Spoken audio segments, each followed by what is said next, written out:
Bonsoir à tous. Aujourd'hui, nous allons aborder l'étude thématique qui est complémentaire à l'étude adductive et qui est une matière de licence 3. Le but est de vous aider à préparer des études doctrinales ou des études bibliques d'une manière la plus correcte possible par rapport à la vérité. L'étude thématique permet d'établir un enseignement complet sur un sujet précis. Le temps que nous devons y consacrer va correspondre au thème que nous allons aborder, puisque certains ont peu de versets disponibles et d'autres, nous en avons de manière pléthorique. Il est donc important de bien cerner son problème, son sujet, pour qu'il soit réalisable. La recherche doit évidemment tenir compte des variantes de vocabulaire, les synonymes comme amour, charité, miséricorde, et englober divers sujets secondaires si nécessaire pour finaliser l'étude.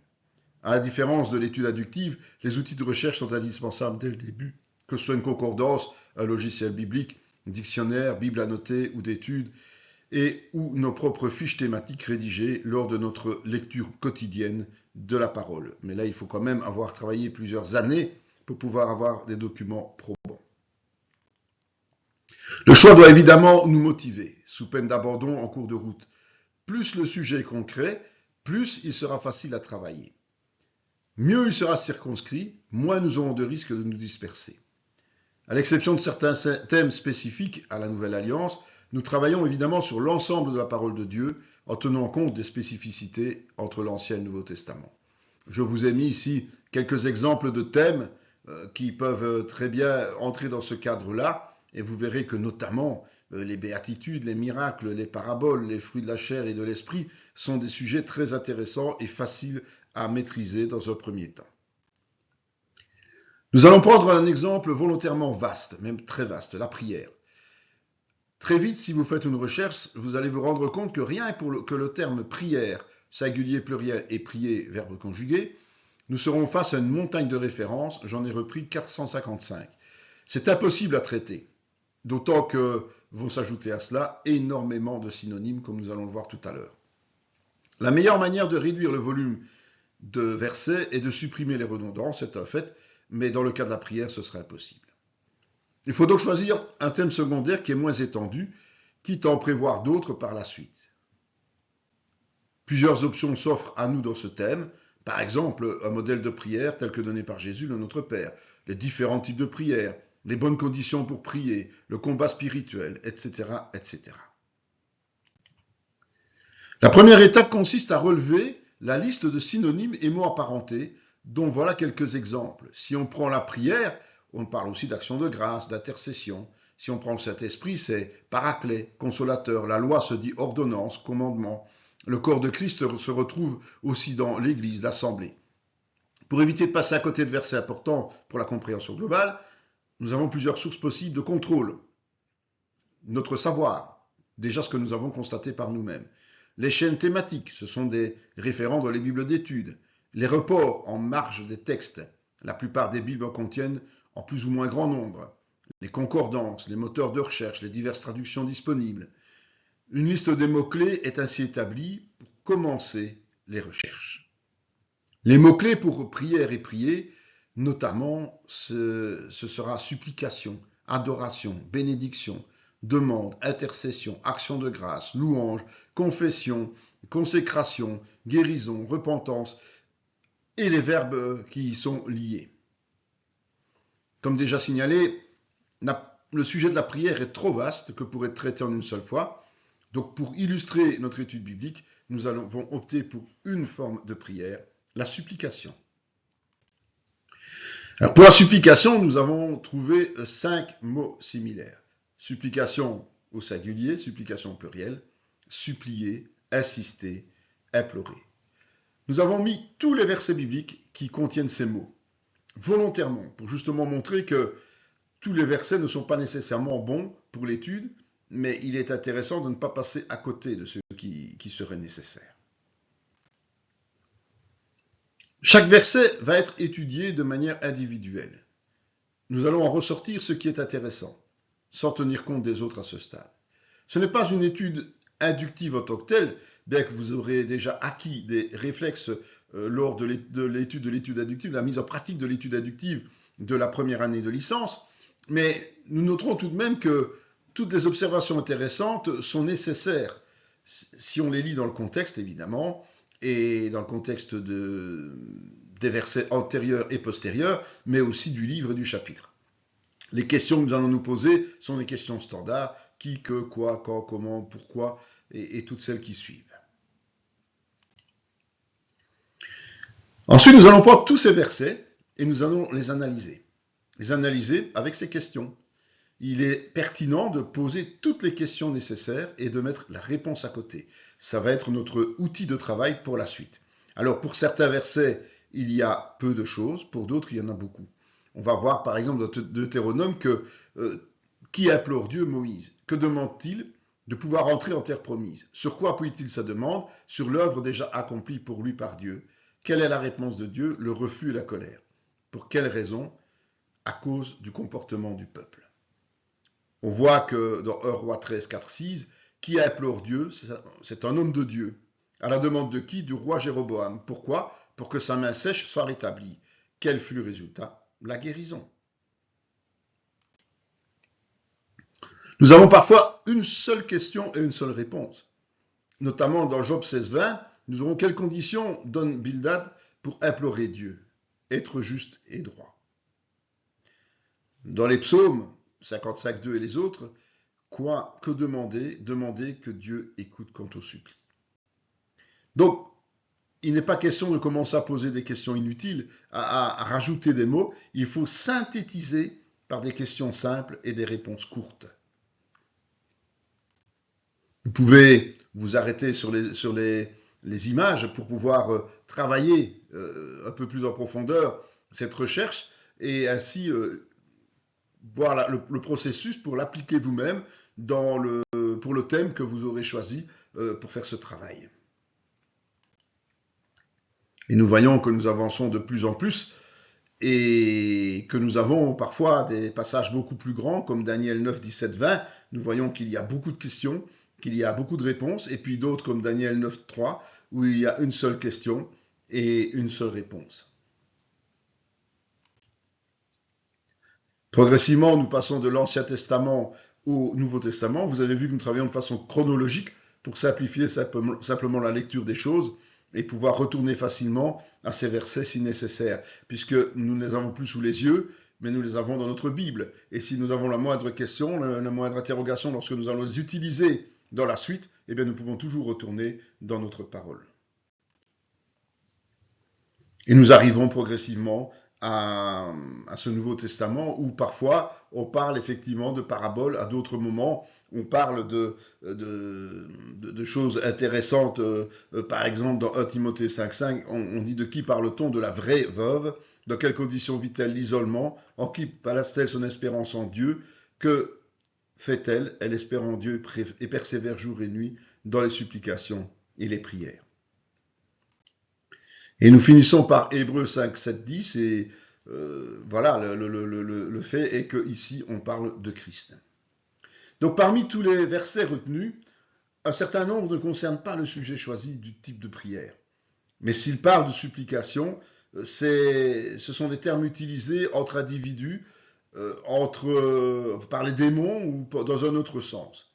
Donc tous ces versets-là ne doivent pas être analysés. Oui, nous allons voir le contenu et nous allons automatiquement les rejeter. Ils ne vont pas se retrouver dans notre tableau où nous avons les références à gauche et l'analyse à droite. Ils vont se retrouver de côté pour mémoire, mais ils ne serviront plus pour la suite, ils seront supprimés tout simplement. Et puis nous allons aussi prendre en charge les redondances, et si nous avons deux versets qui disent la même chose, eh bien nous prendrons celui qui est le plus complet. Imaginons un instant, nous avons une question, pourquoi faut-il prier, enfin supplier Dieu, quand on est dans la détresse, et un des deux versets reprend aussi le fait qu'il faille jeûner. Donc pourquoi faut-il jeûner? Eh bien nous prendrons le verset qui nous dit pourquoi il faut prier et comment il faut le faire au niveau des actions pour le jeûne. Et nous laisserons l'autre de côté qui ne nous servira pas puisque nous avons déjà l'information dans le premier. C'est une façon de réduire légèrement le nombre de versets à utiliser. Et au fur et à mesure de nos analyses, nous allons voir que vont ressortir un certain nombre de de passages similaires ou traitant d'un même sujet ou qui sont complémentaires. Et donc on va établir un tableau dans lequel ces versets vont être regroupés par thème. Il faut les ranger de manière à respecter effectivement la continuité logique pour le traitement final. Et donc tous nos versets vont être utilisés pour les thèmes. Nous allons vite comprendre que certains thèmes, certains versets vont être versés dans plusieurs thèmes parce qu'ils répondent à plusieurs types de questions. Et ça, c'est important.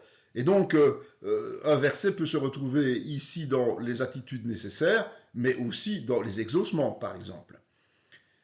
Nous avons choisi une présentation qui concerne simplement une page par thème. Nous aurions pu mettre un tableau avec des colonnes, mais cela aurait été beaucoup plus lourd, beaucoup plus difficile à lire, et finalement ne nous aurait pas aidé beaucoup pour la réalisation de notre résumé final, donc de nos conclusions qui seront issues de cela. Donc nous avons préféré travailler par thème et par page pour pouvoir déterminer les choses.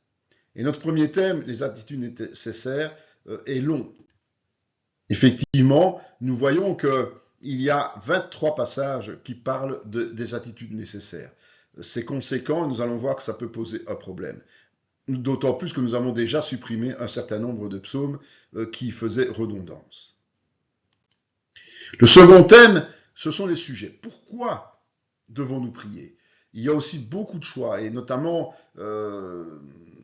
des choix très, très diversifiés, des problèmes de santé, mais aussi, par exemple, le pardon. Nous verrons ce que nous en ferons plus tard, mais nous voyons déjà ici encore un exemple. Le psaume 28.2 pourrait être également repris dans le tableau, mais il fait double emploi, puisque le sujet est de demander à Dieu qu'il exauce comme pour un roi, 8, 29, 59. Mais dans les attitudes, il y trouve sa place. Donc nous avons vu que nous pouvons rejeter entièrement un verset, nous pouvons aussi utiliser une partie de verset. Donc le deuxième thème, les sujets, est long, il y a aussi 21 versets concernant ce sujet. Et puis le troisième thème que nous avons ressorti, c'est quand supplier. Et là, c'est facile à résumer puisqu'il y a 4 passages qui en parlent. Et si on lit bien les choses, eh bien c'est en tout temps et avant toute chose. Voilà. Le quatrième thème est l'exaucement. C'est intéressant de voir évidemment que Dieu exauce. Ça ne servirait pas à grand-chose de prier s'il n'y avait pas d'exaucement. Le cinquième thème, ce sont les conséquences de l'exaucement. Ça veut dire que lorsque l'on est exaucé, il y a aussi quelque chose après, dans certains cas. Le sixième, c'est le non-exaucement. Et là, je dirais le contraire que pour l'exaucement. Heureusement qu'il n'y a pas beaucoup de versets qui concernent cela. Cela veut dire que Dieu exauce plus que de ne pas exaucer. Mais il y a des réponses de Dieu qui ne sont pas celles que nous espérons, et il faut aussi le relever. Et finalement, il nous restait 3 passages un peu plus particuliers que nous avons mis sous la rubrique les préalables. Ils anticipent, ils précèdent ce temps de supplication, et notamment le premier, il faut que Jésus répande sur nous un esprit de grâce et de supplication, sinon nous ne serons pas capables de supplier. Et puis, il faut que nous soyons dans une grande détresse, voire terrorisés et malheureux. Nous avons un problème, comme nous l'avons dit, avec notamment les 2 premiers thèmes. Ils sont trop vastes. Et nous voyons que nous pouvons les subdiviser en sous-thèmes. En les subdivisant en sous-thèmes, nous allons pouvoir mieux concentrer les sujets et pouvoir mieux rédiger nos conclusions par la suite. Et nous avons choisi ici notamment les dispositions. Donc comment nous devons être avant de commencer à supplier. Et ensuite les actions, ce que nous devons faire pendant la supplication ou avant la supplication. Ensuite, nous avons le 3e sous-thème, la foi. Nous voyons que si nous ne savons pas nous appuyer sur le Seigneur, lui faire confiance, placer notre espérance en lui, nous ne pourrons rien faire. Le 2e thème à sous-thème, ce sont les sujets. Notamment, le premier, c'est la santé, au sens très large. Puis, les problèmes graves de tout type. Et ensuite, la protection.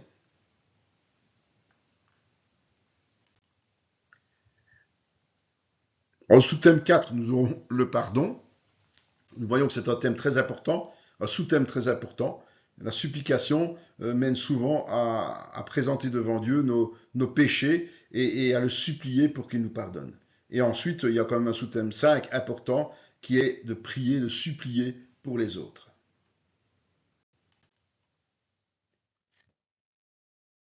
Quand nous avons terminé cela, nous pouvons réaliser un tableau qui résume simplement la situation. C'est juste pour nous aider à analyser et à concrétiser notre analyse. Donc nous allons reprendre le titre, les thèmes, les différents thèmes, les 7 thèmes, et puis les sous-thèmes de ces thèmes. Ce n'est pas parce qu'ils sont positionnés comme ça qu'ils vont être repris tels que dans le texte, évidemment. Il faudra s'adapter. Et c'est ainsi que nous arrivons à la dernière phase, l'analyse.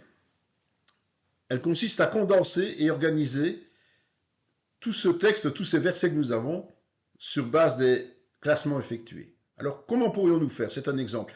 Et vous remarquerez que, tout comme j'ai fait des thèmes de couleurs différentes, eh bien, j'ai conservé ces couleurs pour bien montrer que ce n'est pas parce que nous avons mis un thème en premier qu'il y a nécessairement la totalité de ce thème qui va se retrouver au début de notre résumé. Donc nous avons une partie de ce premier thème, et puis nous avons un autre qui vient tomber, qui sont les préalables, ce qui nous semble logique. Donc voilà comment nous pouvons, par exemple, présenter le sujet. À de multiples reprises, la Bible relate différentes formes de prière aux côtés de ce mot. Une d'entre elles est la supplication. Au vu des diverses attitudes qu'elle demande et la gravité des sujets, nous comprenons que ce type de prière concerne des situations plus que sérieuses, voire désespérées, comme le laisse entendre sa définition, prière faite avec insistance et soumission. Cela vient de Jésus-Christ. C'est Jésus qui répand sur nous un esprit de grâce et de supplication pour que lorsque nous sommes en détresse, la terreur ou le malheur, nous nous tournions naturellement vers Dieu pour l'implorer. Les dispositions de cœur. Cette grâce nous invite à nous mettre dans de bonnes conditions pour obtenir gain de cause au temps voulu. Pour cela, nous devons faire grandir en nous divers fruits de l'esprit qui sont l'humilité, la sincérité, la crainte de Dieu, la justice, le droit, l'amour du prochain, l'honnêteté, la piété. Tout cela va de pair avec l'obéissance. La foi. Outre les dispositions de cœur, notre espérance en Dieu sera solide pour nous permettre de nous appuyer sur lui, son amour, ses alliances, ses œuvres, sa gloire et ses serviteurs. Les sujets de supplication sont légion. Le besoin de supplier est lié à la gravité des situations plus qu'aux sujets eux-mêmes. Tous les thèmes entrent en ligne de compte. Qu'est-ce qu'un problème grave? Il y en a de plusieurs types. Des soucis de santé, physique et psychique, des phénomènes climatiques ou géopolitiques, l'exil, le danger de mort. Pour éviter d'en arriver à ce stade, il est utile d'assister pour obtenir la protection divine sur nous au quotidien et lors de nos déplacements. Une chose encore plus grave est la séparation avec Dieu à cause de nos comportements iniques. La supplication trouve toute sa pertinence à ce niveau afin de détourner sa colère de nous. Pour cela, la repentance et la demande de pardon seront fondées sur la pitié et le secours de Dieu qui exauce selon sa justice, sa fidélité et sa promesse, certainement pas à cause de nous. Lui seul peut nous rendre purs et nous bénir, même s'il est en fureur contre nous. Enfin, n'oublions pas d'intercéder avec insistance en faveur des hommes, quels qu'ils soient, chrétiens ou non, afin que Dieu écoute par compassion, pas à cause de leur propre justice. Vous voyez qu'ici, dans ce sous-thème, les sujets de supplication, dans ce thème, les sujets de supplication, nous avons condensé tous les sous-thèmes en un seul, mais nous avons pu le faire parce que nous avions séparé justement les divers versets pour bien comprendre la portée de ce thème. Comment supplier? La manière de supplier est proportionnelle à l'importance de l'enjeu, c'est-à-dire dramatique. Ne soyons donc pas surpris que cela demande un engagement total, commençant par l'abandon du péché, l'obéissance, la recherche de la vérité et l'auto-évaluation avant de nous isoler, jeûner pour nous humilier, lever les mains pour implorer, verser des larmes à cause de notre perversion, hurler notre désespoir. En tout cela, nous ferons preuve d'une parfaite persévérance et d'une confiance inébranlable, tout en remerciant Dieu pour son infinie compassion. N'hésitons jamais à rappeler la parole pour ramener les fautifs et à pardonner à tout qui nous offense, sous peine de nous exclure nous-mêmes de la grâce. Vous voyez que cette partie est un sous-thème du thème premier que nous avons étudié. Les autres sous-thèmes ont été traités avant. Le moment important et opportun, évidemment, c'est supplier se fait en tout temps, jour comme nuit, et avant toute autre chose. L'exaucement prend diverses formes en fonction des sujets présentés: guérison, libération, retour, délivrance, purification. La supplication permet de fléchir le cœur de Dieu, qui nous mène alors dans la paix du cœur et des pensées en Christ, parce qu'il voit notre détresse et y répond avec compassion.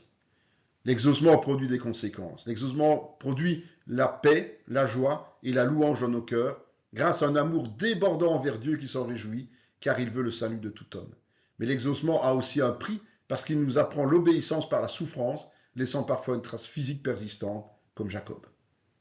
Le non-exaucement. Ne négligeons pas le fait que supplier n'est pas la garantie absolue d'exaucement, malgré certains sacrifices comme le jeûne. La plupart du temps, la cause de l'échec se trouve de notre côté, à cause de notre péché ou de celui de nos frères et sœurs. Mais Dieu peut aussi ne pas répondre par choix personnel, sans avoir à se justifier. Enfin, évitons de lui forcer la main s'il nous interdit de l'implorer pour quelqu'un ou quelque chose. C'est lui le maître. Voilà, nous terminons cette formation sur l'étude thématique. Elle est beaucoup plus courte que l'étude inductive parce que nous avons déjà justement mâché la tâche via l'étude inductive, notamment sur l'analyse détaillée. Mais je vous exhorte vraiment à vous exercer, à faire de petites études de ce type avec des thèmes simples, sans trop de versets dans un premier temps, pour pouvoir aller de l'avant. Nous compléterons cette série par d'autres méthodes d'analyse de la parole, et vous savez que cette formation fait partie du cursus de la mission de théologie Emmanuel de Parakou au Bénin, sous l'autorité académique du Centre chrétien Emmanuel de Spa. Nous vous invitons ponctuellement à nous rejoindre ou bien à suivre cette formation, soit sur le site si vous êtes dans la région, soit par correspondance. Il vous suffit d'aller sur le site internet ou de nous écrire. Soyez bénis.